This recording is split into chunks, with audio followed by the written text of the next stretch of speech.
Good morning students. आज हम हमारा लास्ट चैप्टर स्टार्ट करते हैं बेटा। Lesson 4 carbon and its compound.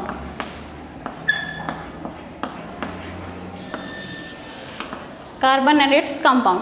Carbon जो है आपको पता है एक एलिमेंट है जिसका एटॉमिक नंबर होता है 6। पढ़ा है आप लोगों ने कि कार्बन एलिमेंट है जिसका एटॉमिक नंबर 6 होता है। तो हम सबसे पहले करते हैं general property of carbon. General properties of carbon. General properties में हम क्या करेंगे, देखिए सबसे पहले symbol of carbon. Symbol of carbon, carbon का सिंबल पता है आपको। कार्बन को किस सिंबल से रिप्रेजेंट करते हैं हम? कार्बन का सिंबल होता है C। Then atomic number of carbon.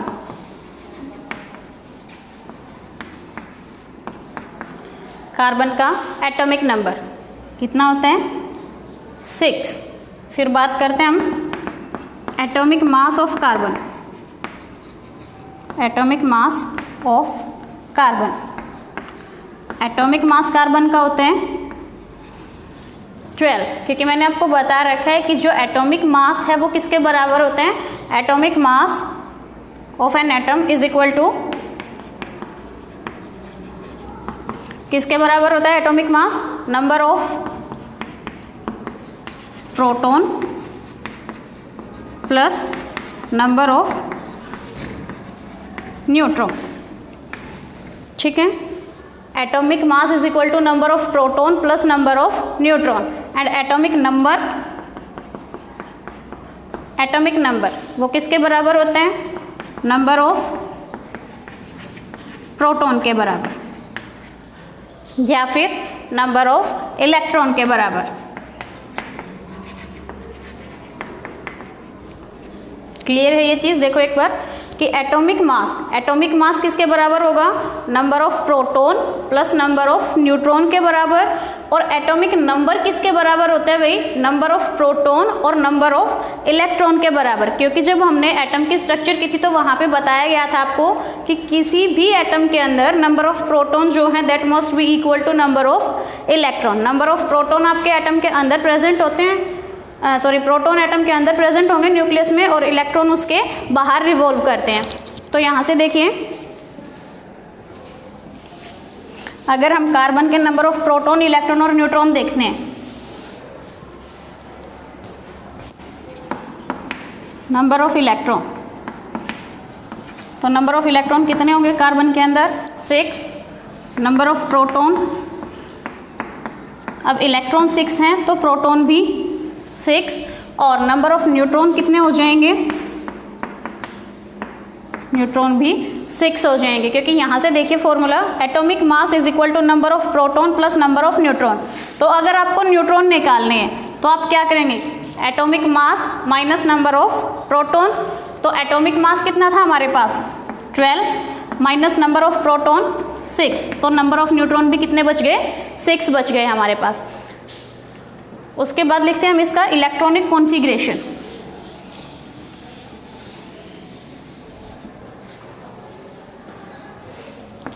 Next property है electronic configuration of carbon. Electronic configuration क्या हो जाएगा इसका? 2 and 4, क्योंकि आपको पता है कि 6 इलेक्ट्रॉन हैं तो फर्स्ट शेल के अंदर 2 इलेक्ट्रॉन आ जाएंगे और सेकंड शेल के अंदर 4 इलेक्ट्रॉन आते हैं। या फिर इसको हम कैसे लिख देते हैं? 1s2 2s2 2p। देखिए 6 हैं टोटल, 2 1s में आ गए, 2 2s में और p में भी कितने आ जाएंगे फिर? 2 इलेक्ट्रॉन। तो यहाँ पे क्या हो गया हमारे पास कॉन्फ़िगरेशन इसका? 1s2 2s2 2p 2। उसके बाद देखिए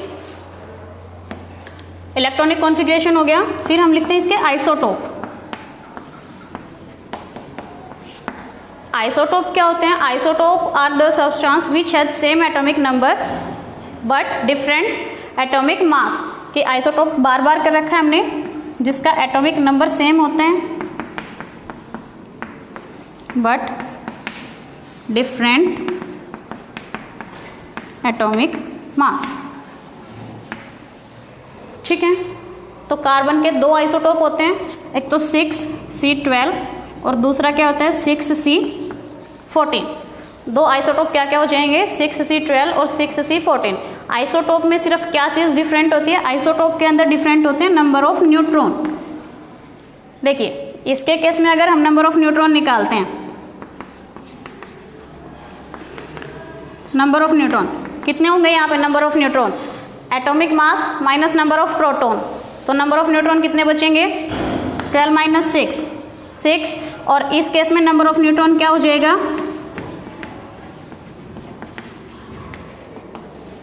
एटॉमिक मास 14 है और नंबर ऑफ प्रोटॉन है वो 6 है, तो नंबर ऑफ न्यूट्रॉन कितने बच जाएंगे हमारे पास 8। ये होते हैं आइसोटोप जिसके अंदर नंबर ऑफ एटॉमिक नंबर है वो सेम होगा लेकिन एटॉमिक मास डिफरेंट होगा। एटॉमिक मास डिफरेंट क्यों होता है, because of the number of neutron, क्योंकि अगर नंबर ऑफ न्यूट्रॉन अलग अलग हैं तो उनका एटॉमिक मास भी अलग हो जाएगा, क्योंकि एटॉमिक नंबर तो सेम है और एटॉमिक नंबर ही किसके बराबर होते हैं, नंबर ऑफ प्रोटॉन या फिर नंबर ऑफ इलेक्ट्रॉन्स के बराबर। उसके बाद है एलोट्रोप्स।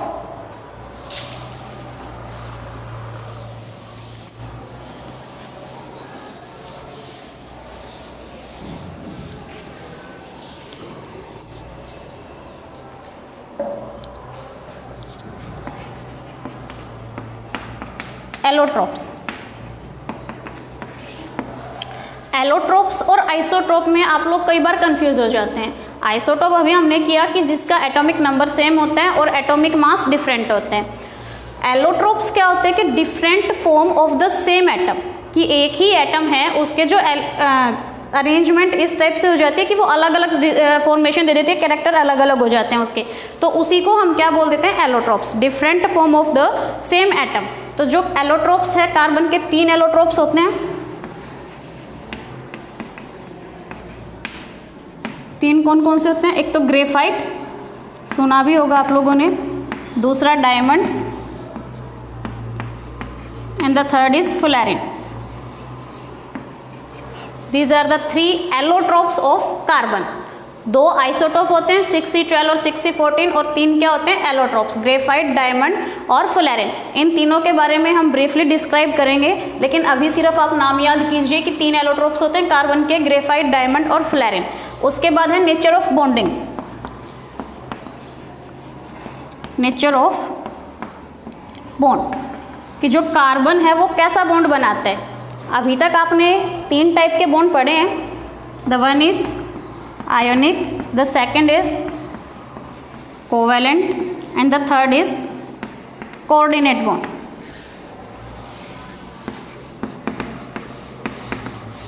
ठीक है, तो इनमें से कार्बन कौन सा बॉन्ड बनाएगा भाई, कार्बन बनाता है कोवेलेंट बॉन्ड, क्योंकि आयोनिक बॉन्ड बनता है हमारा by the it is found between the ions, और ये बाय शेयरिंग ऑफ इलेक्ट्रॉन बनता है and it is found by the donation of lone pair of electron. जैसे हमारे पास NaCl था, ठीक है, Na के पास लास्ट शेल में 1 इलेक्ट्रॉन होता है और इसके पास लास्ट शेल में 1 इलेक्ट्रॉन की रिक्वायरमेंट होती है, तो ये क्या करेगा अपना ये इलेक्ट्रॉन इसको दे देते हैं। ठीक है, तो यहाँ पे इलेक्ट्रॉन का कंप्लीट ट्रांसफर हुआ, ट्रांसफर होने से क्या बन गया, ये बन गया Na पॉजिटिव मतलब कैटायन, और ये क्या बन गया Cl नेगेटिव। ठीक है, तो ये कौन सा बॉन्ड बन गया भाई यहाँ पे, आयोनिक बॉन्ड। जैसे हाइड्रोजन है और एक और हाइड्रोजन है, इसके पास लास्ट शेल में 1 इलेक्ट्रॉन है और इसके पास लास्ट शेल में भी 1 इलेक्ट्रॉन है, ना ये इसको अपना इलेक्ट्रॉन दे सकता है और ना ही ये इसको अपना इलेक्ट्रॉन दे सकता है, तो दोनों क्या करेंगे इस इलेक्ट्रॉन को शेयर कर लेते हैं, इसलिए हमने इसका क्या नाम दे दिया covalent, which is formed by the sharing of electron. तो जो कार्बन है वो भी कैसा बॉन्ड बनाता है, कोवेलेंट बॉन्ड बनाता है। इस पे हम एक वीडियो अलग से बनाएंगे कि कार्बन जो है वो कोवेलेंट बॉन्ड ही क्यों बनाता है, वो कोऑर्डिनेट या फिर आयोनिक बॉन्ड क्यों नहीं बना सकता।